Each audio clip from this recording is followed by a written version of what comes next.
बाबा जी और हुजूर जी की प्यारी साध संगत जी, सभी को प्यार भरी राधा स्वामी साध संगत जी, आपका हमारे YouTube चैनल गुरु सागर में स्वागत है। कमेंट में राधा स्वामी जरूर लिखिए और अपने शहर का नाम भी लिखिए ताकि हम जान सकें कि बाबा जी का सत्संग और साखियां कहां-कहां से सुनी जा रही हैं।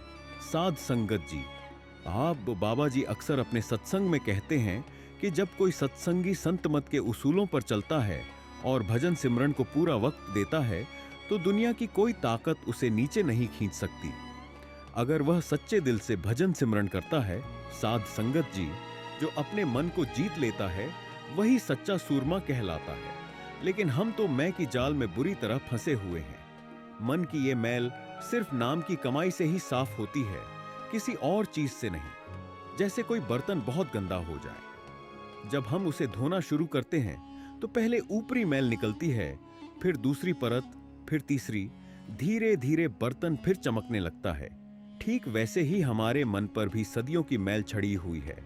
इसे सिर्फ नाम सिमरन की कमाई से ही साफ किया जा सकता है। इसलिए संत महात्मा बार बार कहते हैं, नाम की कमाई करो। लेकिन हम क्या समझते हैं, बस नामदान ले लिया, काम हो गया। बाबा जी फरमाते हैं, भाई ये कोई सरकारी फाइल नहीं है जो स्टांप लग गई और काम खत्म। नामदान तो सिर्फ स्कूल में दाखिला है। अगर पढ़ोगे नहीं, कमाई करोगे नहीं, तो भवसागर से पार कैसे होगे? हम में से बहुत से लोग नाम लेते हैं और फिर भजन बंदगी भूल जाते हैं। ये तो वही हुआ कि बच्चे का स्कूल में एडमिशन करा दिया, लेकिन वो क्लास जाने ही नहीं। क्या वो पास हो जाएगा? बिल्कुल नहीं। जब तक रोज स्कूल नहीं जाएगा, पढ़ाई नहीं करेगा, तब तक पास कैसे होगा? ठीक यही संतमत का मार्ग है। यहां सुनी सुनाई और किताबी बातों से काम नहीं चलता। यहां खुद मेहनत करनी है। फिर हम बहाना बनाते हैं, जी मन हम पर हावी हो गया। बाबा जी सख्ती से फरमाते हैं, मन में कोई ताकत नहीं है कि वो तुम पर हावी हो जाए। ताकत तो हम खुद उसे देते हैं। हम ही उसे शह देते हैं, हम ही उसे खुराक देते हैं। बाबा जी ने बहुत प्यारा उदाहरण दिया, जैसे सिनेमा हॉल में फिल्म चल रही हो। हम बैठकर देख रहे हैं। कोई सीन दुख वाला आया, आंसू निकल आए। कोई सीन खुशी वाला आया, हंस पड़े। लेकिन फिल्म खत्म होते ही ख्याल आता है, अरे ये तो बस फिल्म थी, सच तो नहीं था। ठीक वैसे ही ये दुनिया है। मन हमें फिल्म दिखाता रहता है। हम माया को सच मानकर रोते हंसते रहते हैं, जबकि मन में कोई ताकत नहीं। हम ही उसे ताकत देते हैं और माया में फंसते चले जाते हैं। बाबा जी फरमाते हैं, अगर मालिक से सच्चा रिश्ता जोड़ लो, रोज उसकी याद में बैठो, तो जीवन में बैलेंस आ जाता है। ना घर छोड़ना है, ना नौकरी, ना परिवार। बस दरमियानी रास्ता अपनाओ। घर परिवार भी देखो, जिम्मेदारियां भी निभाओ और परमार्थ का भी ध्यान रखो। यही दरमियानी मार्ग है। फिर हम संत महात्मा को देखते ही उनके पैर पकड़ने लगते हैं, कपधे छूने लगते हैं, गाधी को हाथ लगाने लगते हैं। बाबा जी हंसकर कहते हैं, भाई अगर रूहानियत कपधों में होती, गाधी में होती, तो संत तो पहले ही अपने कपधे पादकर बांट देते। हम इन्हीं बाहरी चीजों में फंसे रहते हैं। मालिक ने हमें विवेक दिया है। सोचो समझो, हर चीज का कोई ना कोई मकसद जरूर होता है। सत्संग सुनने जाते हो तो कोई वजह तो होगी ना। बिना मकसद के कोई कहीं नहीं घूमता। मालिक ने हमें यह अनमोल मानव जीवन दिया है, सिर्फ और सिर्फ उसकी भक्ति करने के लिए, इस भवसागर से पार जाने के लिए।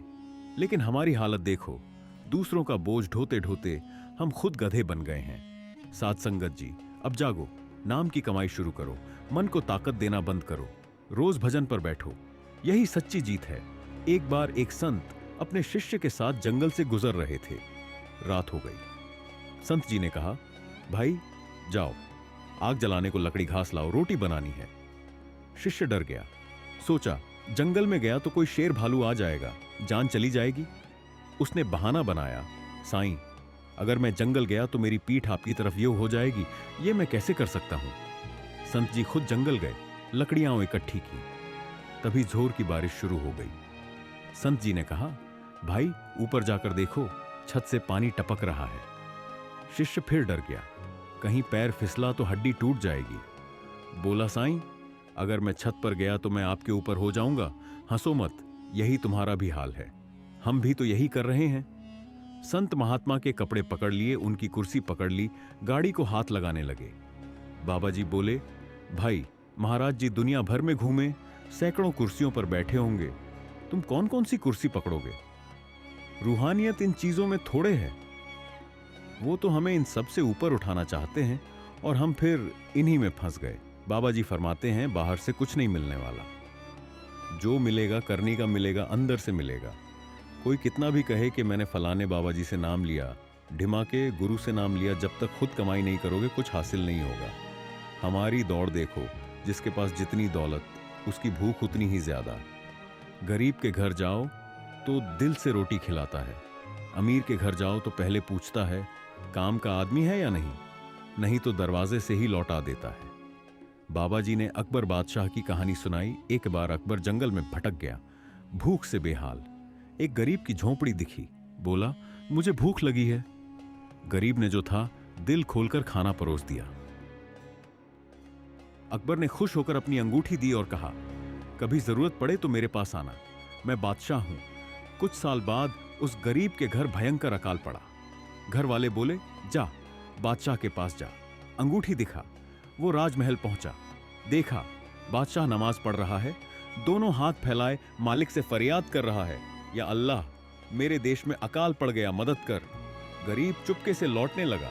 अकबर ने देख लिया, आवाज दी, कहां जा रहे हो?